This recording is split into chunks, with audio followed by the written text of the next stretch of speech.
Hey up everybody, Robbie here. If my voice sounds familiar, it's because you've heard me in earlier episodes, guiding you through different eras and moments that shaped the world. Growing up, every time I watched a historical documentary, I always wondered the same thing. What would it actually be like, or feel like, to be there? To stand in the middle of it, hear the sounds, see the faces, and experience the real atmosphere. Well, that curiosity is what led me to create this channel, a time traveler's journal. It's all about getting as close as we can to history. In one episode we could be in Dresden, experiencing the firebombing. Another episode we could be travelling across the Great Plains of America. Basically, wherever history happened, we're there. And so far on the channel, the episodes have been quite short, so we wanted to try something a little bit different, something a bit more long format. And I'm not doing it alone. Joining me is my co-host Zig, a guy who keeps an eye on weather systems the same way people check sports scores. He's a weather enthusiast in the truest sense. He tracks global patterns, major storms, and the atmospheric shifts that shaped events throughout time. If the weather played a role in what happened, Zig's got it covered. So let's get stuck straight in. Welcome, Zig. Robbie, thank you, buddy.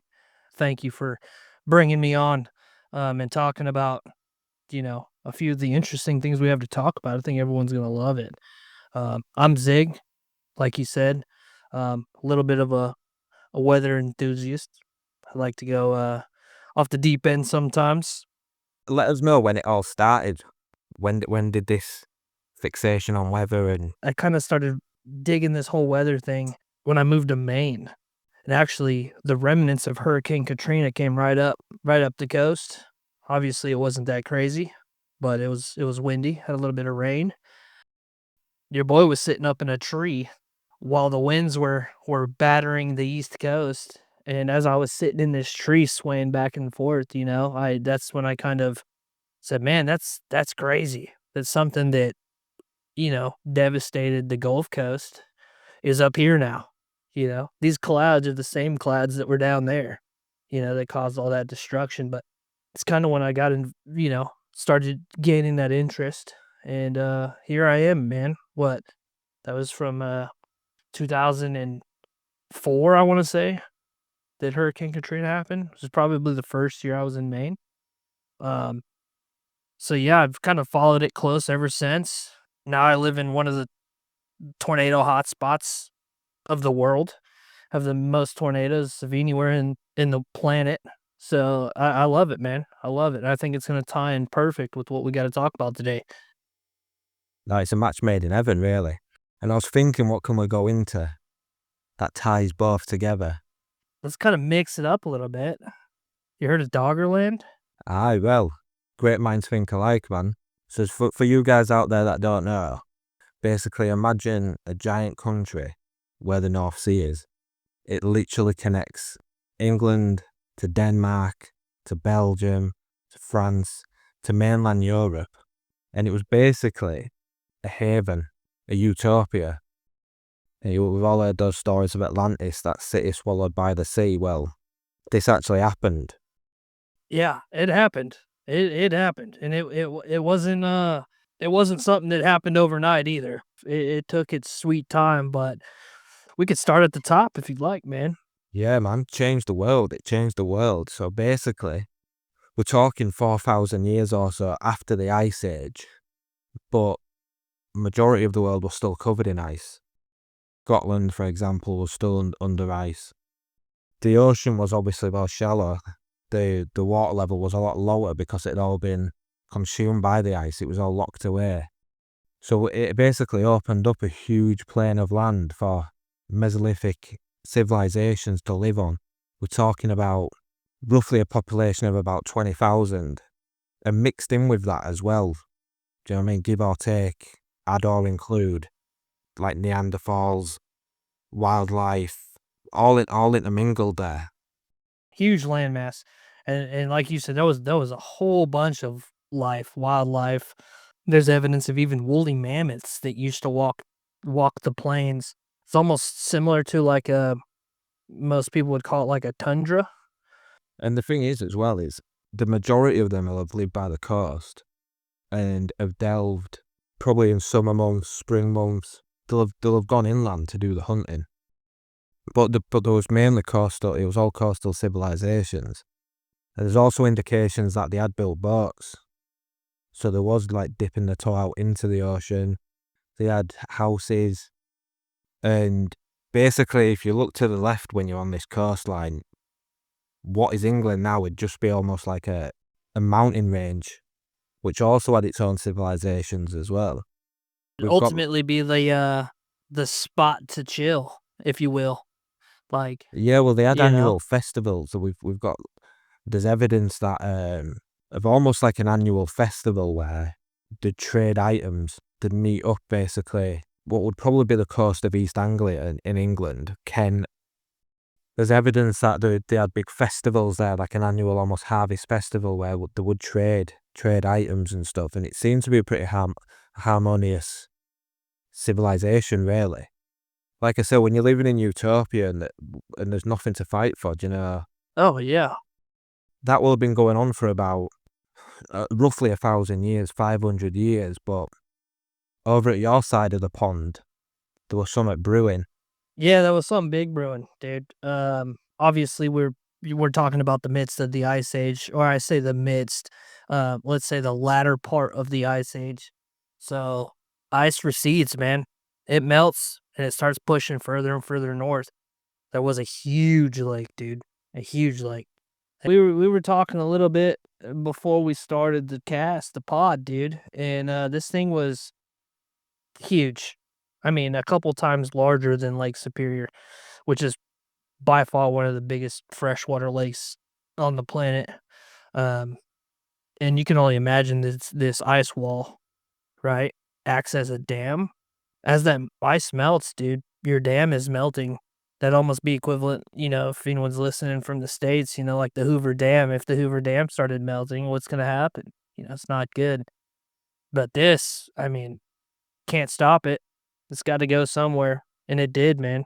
It did, and that was just the beginning of the problems, which actually was a catalyst to, the demise of Doggerland, which we'll get into, but, yeah, Lake Agassiz, if I'm saying that right.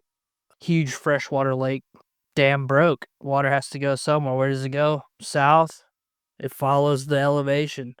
It's on that east coast of the US.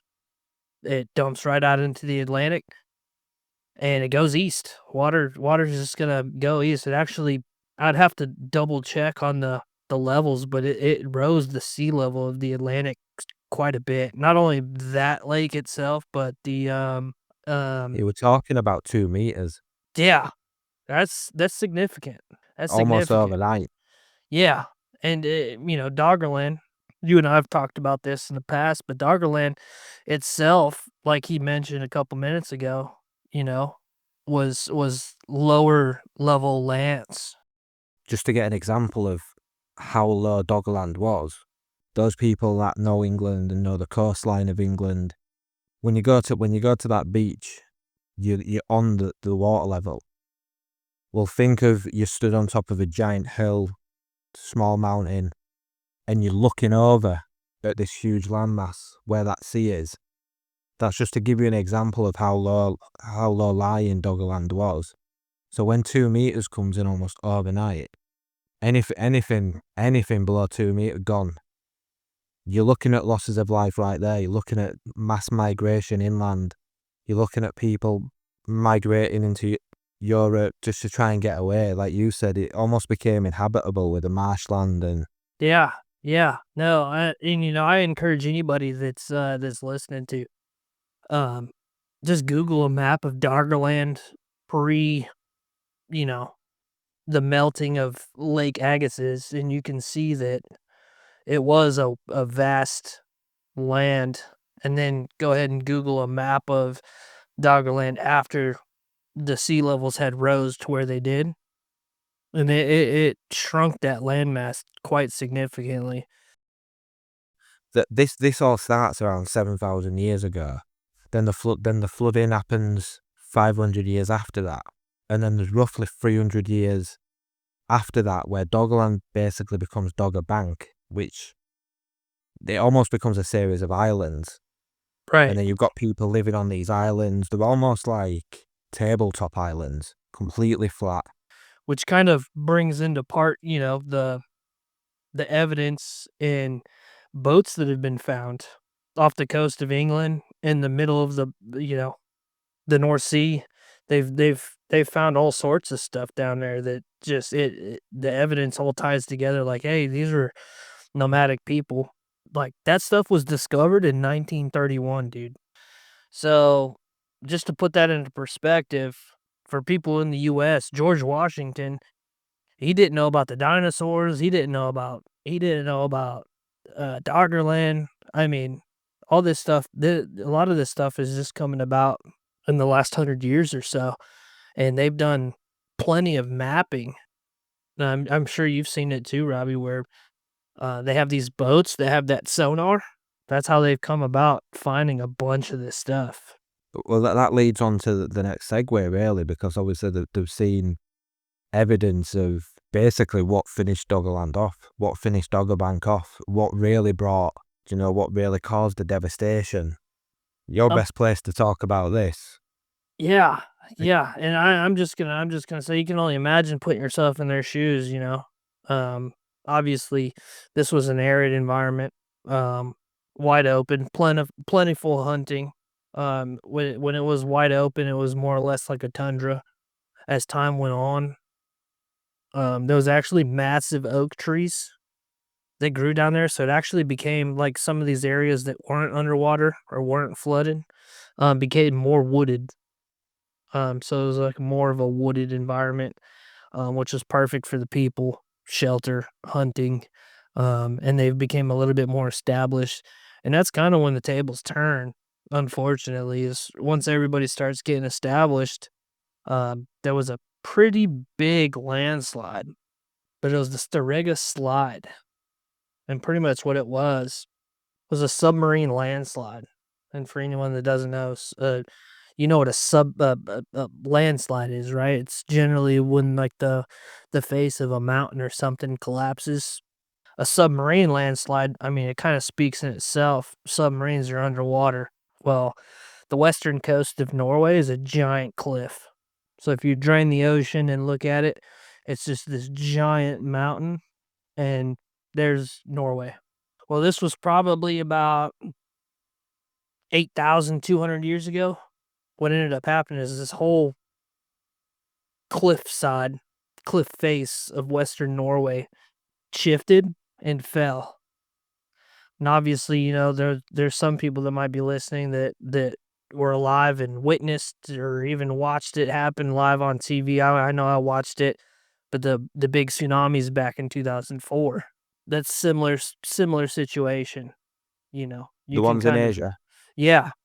They kind of took out Indonesia, Sri Lanka. They absolutely devastated.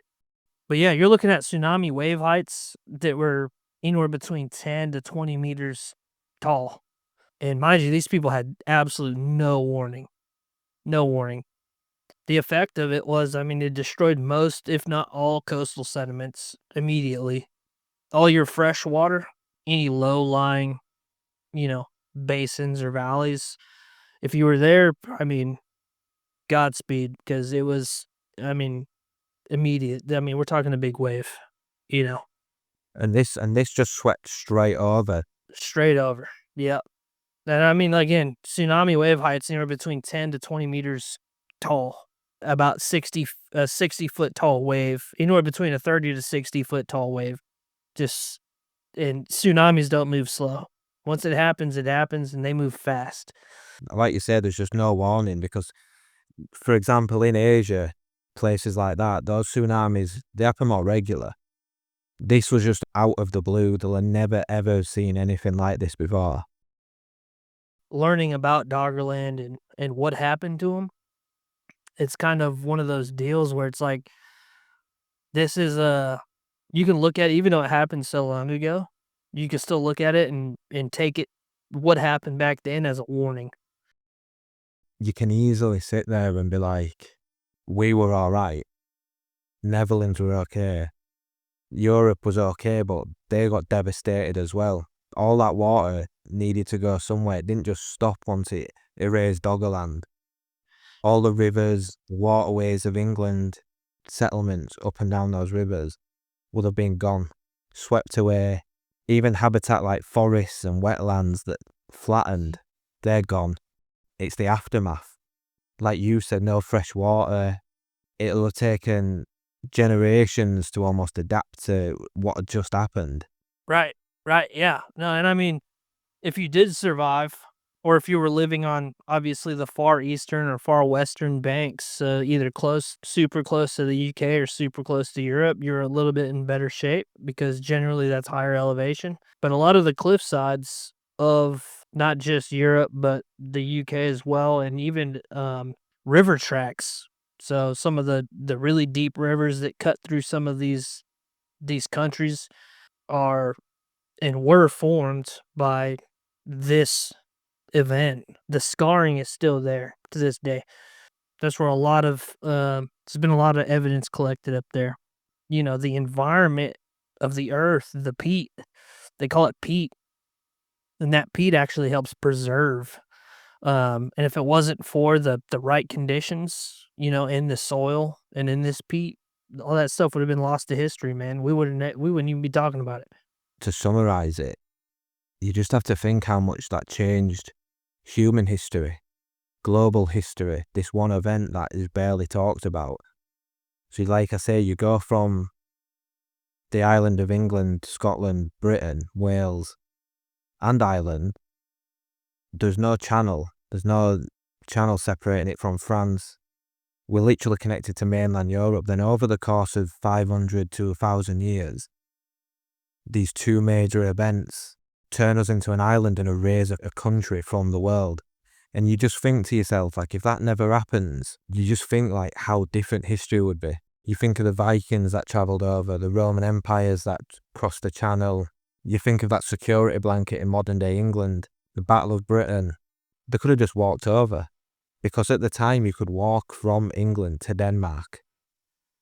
Oh yeah. No problem. Yeah. Plenty to eat on the way as well. We end up producing a navy. You end up getting the British Empire. You know, there's so many things that all come from the fact we're an island now. The fact that this country's gone, this landmass has disappeared, this loss of life. It's mind-blowing, really. But I hope it's educated people on it, or even not even educated, it's just made people aware of it. That we did used to have neighbours. We weren't always an island. Yeah. Yeah. And I mean, even to this day, I encourage anybody to just do a little research. There's North Sea prehistory research going on. I mean, it started in the early 2000s, late 1990s. They're continuing to this day. And what they're doing is they're mapping the North Sea. And on these maps, dude, you can see submerged river valleys, small lakes, and this is all topographical maps that they use with sonar. If you've never heard of it, Doggerland. 8 days ago on your last video, which is phenomenal, by the way. If you guys haven't watched it, I highly recommend going through and watching that. Making sure Thank you. you like, comment, subscribe, hit that bell notification for our boy too. Really supports him and helps him out tremendously. But you did ask for questions, so I went ahead and took it upon myself to just pick a random question out of this. It looks like John, 8 days ago, he asks, what happened after Dresden? Looking up modern Dresden, it's hard to believe anything devastating happened. This isn't my wheelhouse. I'm not 100% sure. So, Robbie, I'm just going to go ahead and pass it off to you, brother. You can let us know. Well, Dresden, it's interesting really with Dresden because it's the old West Germany, East Germany debate. So after the war, Germany got split up into sections, basically who's going to clean Germany up. Real quick. So the cleanup of Dresden, it was split up between the Allies, the people that were fighting against the Nazis, or was it Germany themselves that were doing Nah, this? Germany just relinquished it all really to the Allies, including the Soviet Union.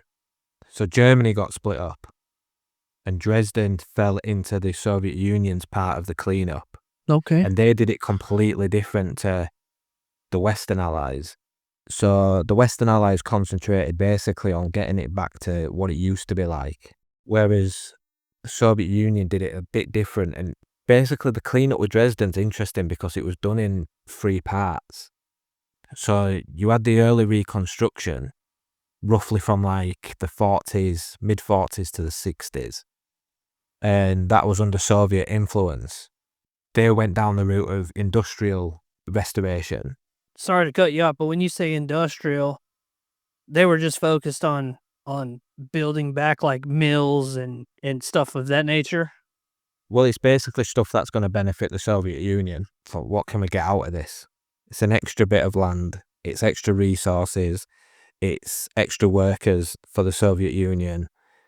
It's a benefit to them, basically. So that's all they really cared about. The Soviet Union don't benefit from rebuilding an opera house, but it benefits from building a Steel mill. a steel mill. Yeah, Yeah, exactly. yeah. So that's basically the route that they went down. So a lot of their infrastructure they built was like socialist housing blocks and things like that, which is, do you know what I mean? It's a stark contrast to the beauty of Dresden beforehand. It's now become like how you can imagine the skyline of Chernobyl before the incident. Very Right. grey, very minimalistic. I'll just summarise it. From late 40s, you had the devastation, minimal reconstruction. The 1960s is really when it started to get developed into what it is again today, pre-war as well. Right. 70s and 80s was like the start of like heritage projects. And then those heritage projects was helping like fund and raise money and source everything to basically get the city back to its former glory. And then even to this day now, it's still being restored to what it Yeah. looks like. And Yeah, it's this, crazy, man. I'm sorry to cut you off here, but I did watch that episode you did on the whole ordeal, and then you know, just before this podcast started, we kind of looked at pictures, and it's mind blowing to me that that much devastation could even be cleaned up in the first place. It's crazy to me. Mind blown. yeah, well, just another quick thing as well is like this, obviously all this work wasn't free. It put Germany in massive debt. Which is basically one of the reasons, like, not to get political, but why they're such a superpower now. They had to restructure the whole financial system to pay off all these debts. Right. Even the Allies, you know what I mean, your Great Britons and your Americas and that, they didn't restore it all for free. A lot of loans took place and what have you, so... And that was just to clarify, that was like um, the falling of the Berlin Wall, right? So just kind of, Yeah. yeah, You can see the difference with how East and West Germany was run purely on a satellite image of the night sky, an aerial image of the night sky. So you have these like modern electricity, modern light bulbs, modern street lamps, things like that, all on the west side of Germany that almost glow like a bluey colour, like a neon colour. right. And then you've got the old-fashioned electricity, the very basic, rudimentary, like pre-war electricity that was lighting up East Germany. And you Yeah, can equivalent see, to candlelight almost, if you will. yeah. And the difference is stark. You can almost see the split of the nation basically on... It's Yeah, looking at fascinating. that photo right now, I mean, what a stark contrast between the two sides, man. It's like a place stuck in time and then a place pushing towards the future. Yeah, that's absolutely mind blowing. The fact that they could even come back from something like that, obviously with the help of other nations, but still, I mean, man, it's mind blowing. Once you get enough Yeah. humans together, we could do anything. We just gotta be kind to each other, I guess. Well, it just shows almost like the adaptability and the ability to recover. Do you know, we talked about Doggerland earlier on. Devastating event. Yeah. But civilization in Northern Europe just adapted, it recovered, it's flourished. And then you're looking at places like Dresden, that's in the modern age now, how it was literally just a skeletal remain of a city. You couldn't even tell. It just goes to show like the human spirit and the way that it can adapt and recover and flourish after devastation. So that's the fascinating thing about history, isn't it? Yeah. Yeah. No, I love it. And we just hope you enjoyed it. And if you did, if you wouldn't mind liking, commenting, subscribing, any ideas going forwards, would appreciate it massively. And I'd be more than up for doing another one. Absolutely. Robbie, it's been a pleasure, my friend. Thank you for having me. We'll have to do this again another time. I've had a good time, man. Yeah, me too, man. It's been good. It's been educational on both sides. Appreciate it, man. Thank you, Yes, everybody. sir. Thanks, guys. Take it easy.